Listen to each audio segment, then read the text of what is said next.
ಓಂ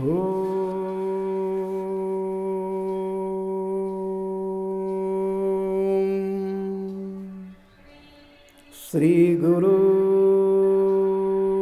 ಬಸವಲಿಂಗಾಯ ನಮಃ. ಈ ದಿನ ಸಿದ್ದರಾಮೇಶ್ವರರ ಒಂದು ವಚನವನ್ನು ನಾವು ನೋಡೋಣ.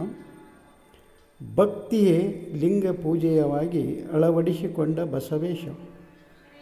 ಭಕ್ತಿಯೇ ಲಿಂಗ ಪೂಜೆಯಾಗಿ ಅಳವಡಿಸಿಕೊಂಡ ಬಸವೇಶ. ಜ್ಞಾನಕ್ರಿಯೆ ಲಿಂಗ ಪೂಜೆಯಾಗಿ ಅಳವಡಿಸಿಕೊಂಡ ಚನ್ನಬಸವೇಶ. ಜ್ಞಾನಕ್ರಿಯೆ ಲಿಂಗ ಪೂಜೆಯಾಗಿ ಅಳವಡಿಸಿಕೊಂಡ ಚನ್ನಬಸವೇಶ. ವೈರಾಗ್ಯವೇ ಲಿಂಗ ಪೂಜೆಯಾಗಿ ಅಳವಡಿಸಿಕೊಂಡ ಅಲ್ಲಮೇಶ. ವೈರಾಗ್ಯವೇ ಲಿಂಗ ಪೂಜೆಯಾಗಿ ಅಳವಡಿಸಿಕೊಂಡ ಅಲ್ಲಮೇಶ. ಅನುಭಾವವೇ ಲಿಂಗ ಪೂಜೆಯಾಗಿ ಅಳವಡಿಸಿಕೊಂಡ ನಿಮ್ಮ ಬಾಲಕೇಶ ಕಪಿಲ ಸಿದ್ಧ ಮಲ್ಲೇಶ. ಅನುಭಾವವೇ ಲಿಂಗ ಪೂಜೆಯಾಗಿ ಅಳವಡಿಸಿಕೊಂಡ ನಿಮ್ಮ ಬಾಲಕೇಶ ಕಪಿಲ ಸಿದ್ಧ ಮಲ್ಲೇಶ ವ್ಯೋಮಕೇಶ ನಾಶಪಾಶ. ಇಲ್ಲಿ ಶಿವಯೋಗಿ ಸಿದ್ದರಾಮೇಶ್ವರರು ಏನು ಹೇಳ್ತಿದ್ದಾರೆ ಅಂದ್ರೆ, ನಾವು ಒಂದು ಪೂಜೆಯನ್ನು, ಯಾವುದಾದ್ರೂ ಒಂದು ಪೂಜೆಯನ್ನು ಮಾಡಬೇಕಾದ್ರೆ ಆ ಪೂಜೆ ಕೇವಲ ಒಂದು ಪೂಜೆಯಲ್ಲಿ ತೊಡಗಿಕೊಳ್ಳದೆ ಆ ಪೂಜೆ ಒಂದು ಸಾಂಕೇತಿಕವಾಗಿ ಮಾಡಿ ಮತ್ತು ಅದು ಮುಂದೆ ಕ್ರಿಯೆಯಲ್ಲಿ ಅಂದರೆ ನಮ್ಮ ನಡೆಯಲ್ಲಿ ಆ ನಡೆಯೇ ಒಂದು ನಮ್ಮ ಪೂಜೆಯಾಗಬೇಕಾಗಿತ್ತು, ನಮ್ಮ ಬದುಕೇ ಒಂದು ಪೂಜೆಯಾಗಬೇಕಾಗಿತ್ತು ಅಂತ ಕೇಳಿದಾಗ ಅದು ಯಾರು ಯಾವ ರೀತಿ ಮಾಡಿದರು ಅನ್ನೋದನ್ನು ಇಲ್ಲಿ ಸಿದ್ದರಾಮೇಶ್ವರರು ಇಲ್ಲಿ ಹೇಳ್ತಾ ಇದ್ದಾರೆ. ಭಕ್ತಿಯೇ ಲಿಂಗ ಪೂಜೆಯಾಗಿ ಅಳವಡಿಸಿಕೊಂಡ ಬಸವೇಶ.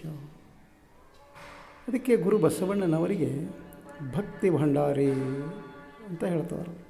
ಆ ಭಕ್ತಿ ಮಾಡುವುದನ್ನೇ ಲಿಂಗ ಪೂಜೆ ಅಂತ ತಿಳ್ಕೊಂಡು, ಆ ಸೃಷ್ಟಿಕರ್ತ ಪರಮಾತ್ಮನ ಆರಾಧನೆ ಅಂತ ತಿಳ್ಕೊಂಡು, ಸೃಷ್ಟಿಕರ್ತ ಆ ಭಕ್ತಿ ಮಾಡೋದ್ರಿಂದ ಸಂತೃಪ್ತಿ ಆಗ್ತಾನಂಥೇಳಿ ಗುರು ಬಸವಣ್ಣನವರು ಭಕ್ತಿಯನ್ನು ಅಲ್ಲಿ ಲಿಂಗ ಪೂಜೆಯನ್ನಾಗಿ ಅಳವಡಿಸಿಕೊಂಡ್ರಂಥವ್ರು.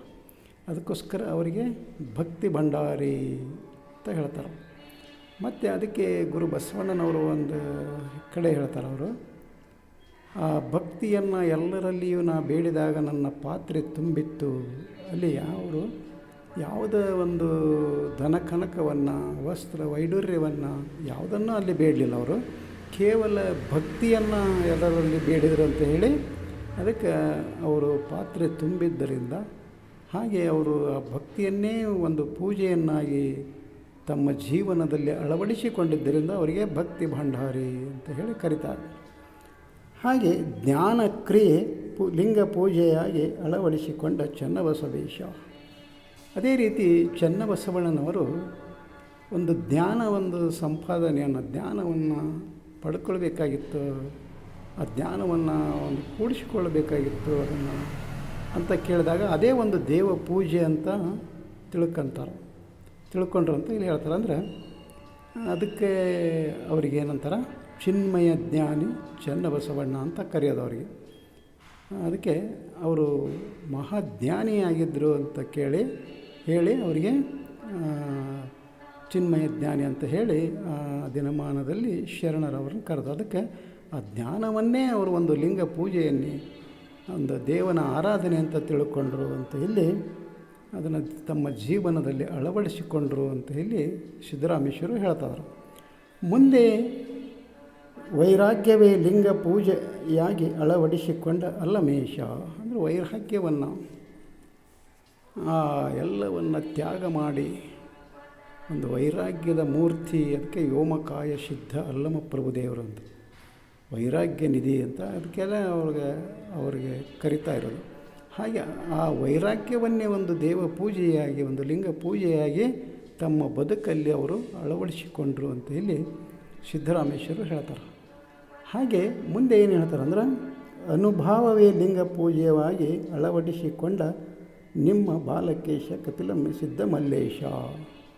ಅಂದರೆ ಈ ಒಂದು ಅನುಭಾವವನ್ನು ಆ ಅನುಭವ ಮಂಟಪದಲ್ಲಿ ಅನುಭವವನ್ನು ಎಲ್ಲ ಶರಣರಿಂದ ಒಂದು ಪಡೆಯುವಂಥ ಅನುಭವವನ್ನು ಪಡ್ಕೊಳ್ಳುವಂಥ ಒಂದು ಕ್ರಿಯೆಯನ್ನು ಯಾರು ಮಾಡಿದರು? ಸಿದ್ದರಾಮೇಶ್ವರರು ಮಾಡಿದರು ಅಂತ ಹೇಳ್ತಾರೆ. ಅಲ್ಲಿ ನಿಮ್ಮ ಬಾಲಕೇಶ ಕಪಿಲ ಸಿದ್ದನ ಅಂದರೆ ನಿನ್ನ ಒಂದು ಅನುಭವವನ್ನು ಆ ಅನುಭವ ಮಂಟಪದಲ್ಲಿ ಒಂದು ಹೆಚ್ಚಿನ ಅನುಭವವನ್ನು ಪಡೆದುಕೊಂಡವ್ರು ಯಾರು ಅಲ್ಲಿ ಅಂದರೆ ಸಿದ್ದರಾಮೇಶ್ವರರು. ನಾನು ಅದನ್ನ ಪಡ್ಕೊಂಡೆ ಅಂತ ಹೇಳ್ತಾರೆ. ಅದನ್ನು ಅವರು ತಮ್ಮ ಬದುಕಿನಲ್ಲಿ ಅವರು ಅಳವಡಿಸಿಕೊಂಡ್ರು.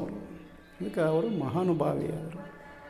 ಹಾಗೆ ಇಲ್ಲಿ ಶರಣರು ಒಂದೊಂದನ್ನು ಅಲ್ಲಿ ತಾವು ಒಂದು ಪೂಜೆ ರೂಪದಲ್ಲಿ ಅದನ್ನು ತಮ್ಮ ಜೀವನದಲ್ಲಿ ಅಳವಡಿಸಿಕೊಂಡ್ರು. ಹಾಗೆ ನಾವು ಸಹಿತ ಒಂದು ಯಾವುದಾದ್ರೂ ಒಂದು ಕಾಯಕ ಇರ್ಬೋದು, ಒಂದು ಕೆಲಸ ಇರ್ಬೋದು, ಏನೇ ಆದರೂ ಅದನ್ನು ಒಂದು ಪೂಜೆಯ ಅಂತ ತಿಳ್ಕೊಂಡು, ನಮ್ಮ ಕೆಲಸವೇ ಅದು ದೇವನ ಕೆಲಸ ಅಂತ ತಿಳ್ಕೊಂಡು ಅದರಲ್ಲಿ ಒಂದು ಭಕ್ತಿಯಿಂದ, ಒಂದು ಒಳ್ಳೆಯ ಸದುದ್ದೇಶದಿಂದ ಅದನ್ನು ನಾವು ಆ ಕೆಲಸ ಮಾಡಿದ್ವಿ ಅಂದರೆ ಅಲ್ಲಿ ಆ ದೇವರಿಗೆ ಪೂಜೆ ಸಲ್ಲಿಸಿದ ಹಾಗೆ ಆಗ್ತತಿ. ಅಂತಹ ಒಂದು ಜ್ಞಾನವು ನಮಗೆ ಬರಬೇಕಾಗಿತ್ತು ಅಂತ ಕೇಳಿದಾಗ ನಾವು ಮತ್ತೆ ಅಲ್ಲಿ ಏನು ಮಾಡಬೇಕು? ವಚನಗಳನ್ನು ಓದಬೇಕಾಗ್ತದೆ. ವಚನಗಳನ್ನು ಓದಿ ಪಚನ ಮಾಡಿಕೊಂಡಾಗ ಅಂತಹ ಒಂದು ಜ್ಞಾನ ನಮಗೆ ಬರ್ತಾಯಿದೆ. ಅದಕ್ಕೋಸ್ಕರ ವಚನಗಳನ್ನು ಓದೋಣ, ಪಚನ ಮಾಡಿಕೊಳ್ಳೋಣ ಅಂತ ಹೇಳುತ್ತಾ ಈ ವಚನಕ್ಕೆ ವಿರಾಮ ಕೊಡ್ತಾ ಇದ್ದೇನೆ. ಶರಣು ಶರಣಾರ್ಥಿ.